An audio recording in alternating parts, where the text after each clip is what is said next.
ஆ, வணக்கம் fans, Ajithkumar fans, Shalini fans எல்லாருக்கும் வணக்கம். இவங்கெல்லாம் நம்ம தமிழ் மூவிஸில் தான் நடித்தவங்க தான், அதில் தான் ஃபேமஸ் ஆனாங்க. ஆனால் இவங்கெல்லாம் ஸ்டேஜ் ஷோஸ்லலாம் வந்து தமிழில் பேச மாட்டாங்க, இங்கிலீஷில் தான் பேசுவாங்க. அதுதான் அவங்களுக்கு ரொம்ப பெருமை. இருந்துட்டு போகட்டும். ஆனால் எனக்கு ஒரு கொஸ்டின், இப்போது ரீசெண்டாக கொஞ்ச நாளைக்கு முன்னாடி அஜித்குமார் ஒரு வீடியோ வைரல் ஆச்சு. என்னன்னா, "மானத்தை வாங்காதீங்க, இது ஒன்றும் தியேட்டர் இல்லை" அப்படின்னு ஏதோ டைலாக் அடிச்சிருக்காரு. சரி, ஒத்துக்கிறோம். ஆனால் இப்போ இவ்வளோ மானம் பார்க்குற அஜித்குமார், ரேஸ் மேலேயும் ஸ்போர்ட்ஸ் மேலேயும் இவ்வளோ இன்ட்ரெஸ்ட்டாக இருக்கிறவர், அதை மட்டுமே செஞ்சிட்ருக்க வேண்டியது தானே?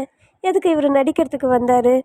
நடிக்கும் போதும் இவருக்காக ஃபேன்ஸுங்க அடிச்சுக்கிட்டு அவன் அவன் அஜித்குமார் அஜித்குமார் பைத்தியக்காரனாக ஆகி, இவரை டிக்கெட் வாங்கி இவர் ஒரு பாப்புலர் ஆக்டராக ஆக்கும் போதெல்லாம் இவருக்கு எதுவும் மானம்லாம் போகலையா?